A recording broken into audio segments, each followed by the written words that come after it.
How's it going, everyone? I'm Tanya with Growing Groceries, and I'm going to talk about the cost of starting chickens in your backyard.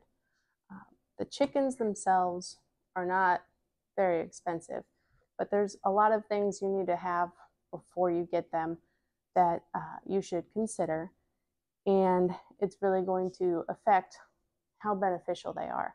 They are beneficial, don't get me wrong. I'm definitely not trying to discourage anyone from doing anything to provide groceries for their family because I think that's what we should all be doing. But these are things to keep in mind so that you can have the right mindset going into it so that you know what you're getting yourself into. First of all, chickens need a coop. They sell some prefab coops at big box stores that are itty bitty, and it'll say on there good for like 6 to 8 chickens, and those little ones are not good for all those chickens. You really need to do some research because they need a lot more space than those little coops offer. I got a prefab coop from Tractor Supply. It cost $600. If I could change anything, I would have planned ahead and I would have built my own coop because you can save a ton of money doing that, especially if you collect pallets or something for free and then you just have to design it, build it. You can really make a nice coop. I've seen some really nice coops that it's all DIY. It's all made with free materials like pallets, and if you have the time to do so, it's a great option. Now, we kind of bought chickens on a whim a little bit. I had been looking into it and I wanted them. My husband wasn't really convinced. And on my birthday, I convinced him to go to Rural King to look at them. So we ended up going home with 7. And so we were kind of in a rush to get a coop together. And I didn't have time to collect all the pallets to build it ourselves. So we ended up buying one. It's a nice coop. I like it. It definitely does what it's supposed to do. But it's not the most economical way. We could have done that. You're also going to need a run. That's something else you can do yourself, but keep in mind if you have a lot of predators, such as hawks, you're going to want to have something overhead. So if you just fence in your yard, they can still get attacked by hawks easily, So I like to have a run where they can be, if I'm not outside with them, and I don't have to worry about hawks getting to them or owls or anything like that. And that I bought off Amazon. It was $320, but I did reinforce it. It came with some really thin chicken wire, which was fine for the top, but around the perimeter, especially like the lower section where dogs and raccoons and everything else is going to come up to the fence, I wanted it to be really secure. So I put wire cloth all the way around it.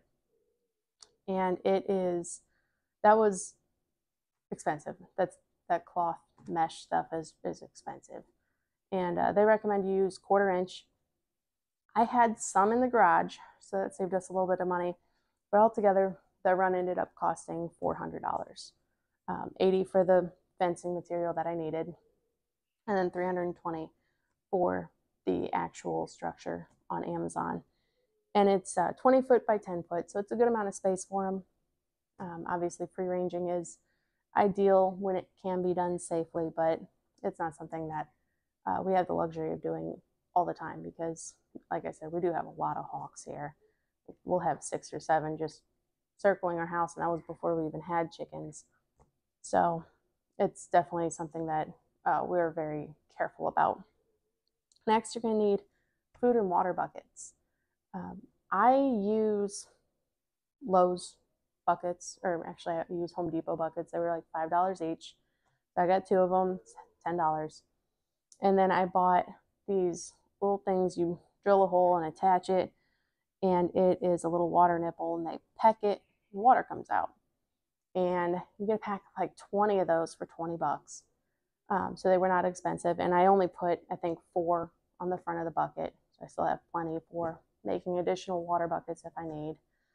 And then for the food, I bought off of Amazon again, these things, it looks like a little PVC pipe and it kind of sticks out of the bucket. You drill a hole, it comes with the drill bit for it, and the piece goes in, and then from the inside of the bucket you screw it on, and they can stick their head in there and reach the food, but it keeps the food in a bucket with a lid so that it doesn't get rained on or snowed on. You can fill 5-gallon bucket with it and it will last them a lot longer, so you don't have to worry about like if you want to go out of town for a day or two, or you're not going to be home to check and make sure that your significant other, whoever's watching the chickens, remember to bring food out. It's nice to have. After that, there's also the water heater to consider. I live in Missouri. It gets pretty cold here, definitely cold enough to freeze water. So we have a heater that in the winter we put in the bottom of the bucket, and it keeps the water from freezing. It was $20, and that you can find it at a lot of big box stores like Farm and Home and Rural King, Tractor Supply. I actually got mine off Amazon as well. Then there's their food. Mine eat layer pellets. They get a 50-pound bag at, I buy mine at Farm and Home. It's a 50-pound bag, and it is $14.30. So it's not very expensive, and it lasts them a good amount of time. Now, it's going to depend on what kind of chickens you have and how many chickens you have, as far as like how long it lasts. It lasts our chickens a really long time, but we also feed them a lot of table scraps every day, and we feed them leftovers. I feed them during the harvesting season. I feed them any fruits or vegetables that I might get that have like bug bite or bug holes in them or anything like that. And so they get a lot of supplemental food that helps cut the feed cost. And then you also have to keep in mind the bedding. We use pine shavings in the coop, and we do deep litter method. Pine shavings are not very expensive at all. Let's see, there's a 23-pound bag, and it is $5.30. So it's a good size bag, and $5.30, and it's all compressed in there. So when you open it up, it's actually going to fill a lot more of the coop than what the bag looks like, and it'll last a good amount of time. I think we started off with like 3 or 4 bags, and I just used the rest of it like 2 days ago. So it'll last you a good amount of time. And then in the winter, in the run, when it gets muddy, I have the kids help me in the fall, and we raked all the leaves up to the run and threw them in and spread them out. So they had a thick layer of leaves on the bottom of the run to keep it from getting too muddy, and to give them stuff to peck, and to give them some insulation to help make it a little bit warmer for the winter. And that worked really well. Just recently, I did notice that it was getting muddy in there again, and with it being the middle of winter, I don't have any more leaves to throw in. So we went ahead and bought 2 bags of horse bedding pellets. They're like little compressed pine pellets, and we dumped both bags all over in there, and it did a really good job. I mean, the whole bottom of the coop run looks really good right now. It absorbed everything, and it still has a layer of pellets on it. And that stuff was $6 a bag. We bought 2 bags. So that's something to keep in mind for rainy season. You might need to do something like that. This summer, though, I didn't do anything like that, and it was fine in there. I did throw wood chips in there once, but they were just wood chips I already had at the house, so I didn't spend any money on it at the time, at least. And then we have scratch. I bought them a 50-pound bag of scratch for $15, and that has lasted a really long time. You're also going to need oyster shells.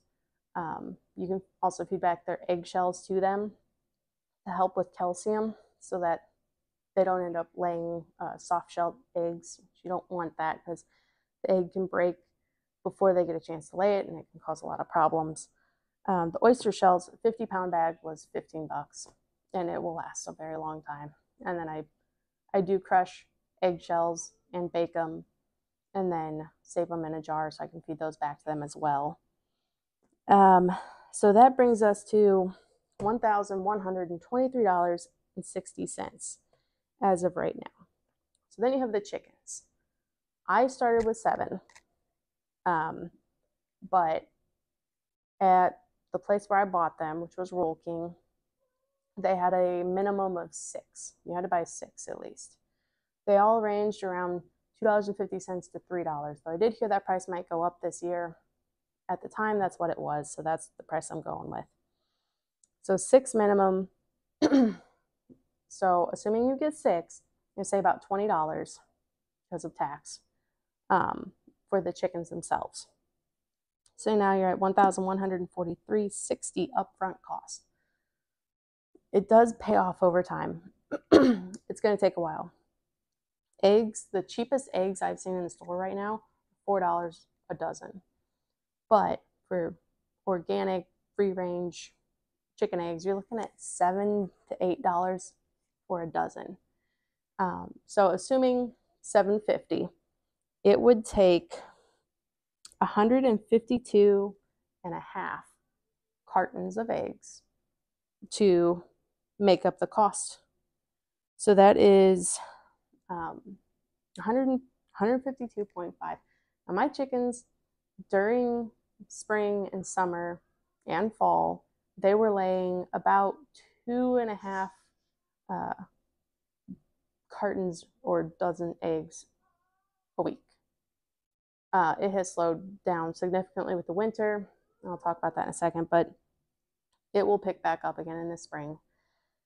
So assuming you get about 2.5 dozen a week, you're looking at 61 weeks of egg production to break even on the initial cost. Now that's not including food, feed going forward, just the initial bag of feed. But like I said, you can supplement, you can grow food for them, you can give them scraps. And if you don't have a huge hawk problem or predator problem, they can free range in your yard, and that will help a lot with the cost of their feed because they will get more bugs, more weeds, more natural food from your yard. Though they might mess with your garden, they're definitely going to mess with your garden actually. But it will help with the cost. This year I plan on growing an entire plot of food that's specifically for my chickens. I'm going to have millet and corn and sunflower seeds and all kinds of stuff going into it. And I'll do a video on that. But it's just to help offset that cost. But assuming going forward you will have to buy them food, 61 weeks of egg production at 2.5 dozen a week to break even. But keep in mind, for the first 5 or 6 months, they're not going to lay any eggs. First 5 or 6 months, they're not old enough to yet. So they're freeloaders at that point. So just know it'll take a little time before you start making your money back. I definitely don't want to discourage anyone from getting chickens. I think that it's a great way to help provide for your family and to provide a sustainable food source from your own backyard. I'm really glad that we did it.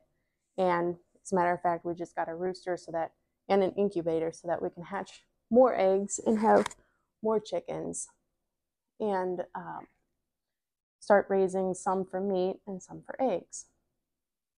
But know that going into it, it's not going to be an immediate payoff despite the rising egg costs. It's going to take a little time. I still think it's a great investment. I still think you should do it.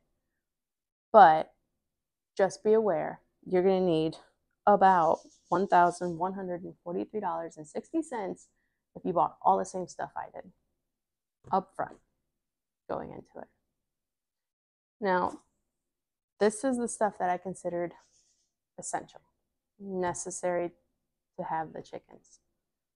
there are also other things that I chose to buy that are not necessary. You definitely don't have to have them, but they're nice things to consider. One of which is an automatic coop door. I bought a run chicken coop door.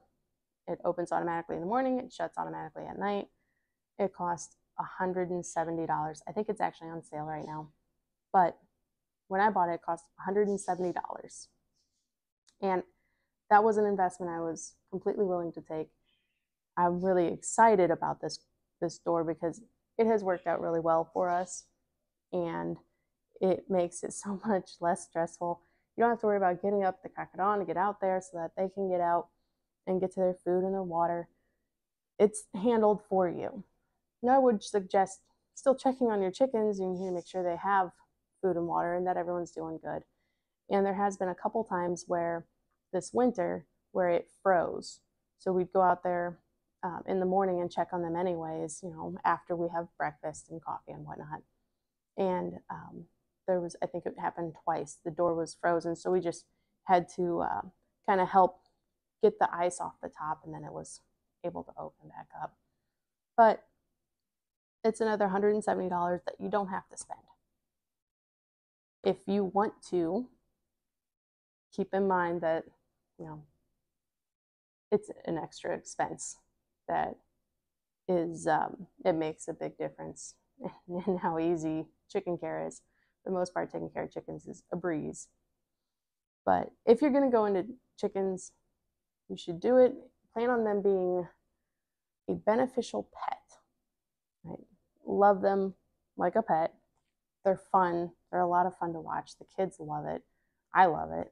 My husband loves it. They are enjoyable. They also happen to provide food for our family.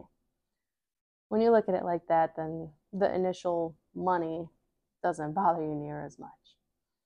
And if you're on a budget, you can definitely build your own coop. You can definitely go without a chicken run if you can be out there with them and keep an eye on them, or if you have maybe a trustworthy dog. But be careful with that, because my dogs they seem like they love the chickens until we're not there, and then they seem like they want to play with the chickens. Maybe a little too much. So you have to be careful about that and make sure your dogs are trained with them before you leave them alone. But it's definitely something else you can save money on if you don't want to, or if you can't at the moment put up a run for your chickens. That would be workable depending on your scenario. Now, before you go get chickens, please make sure you do your due diligence and make sure you're allowed chickens where you live. They're not allowed everywhere. A lot of places won't let you have roosters. A lot of places put limits on how many chickens you can have, or some places will just say no chickens whatsoever. Though you can try to change those regulations, it's still something to consider. You don't want to go get chickens and then find out you're going to be fined for having them and have to get rid of them. So I hope this was helpful to you in some way. And please like my page. Please subscribe. I'm going to be doing more videos, and I'm going to be going over, when the weather's a little bit nicer, a lot more stuff out there with the chickens. And yeah, so thank you. Have a good one. Bye.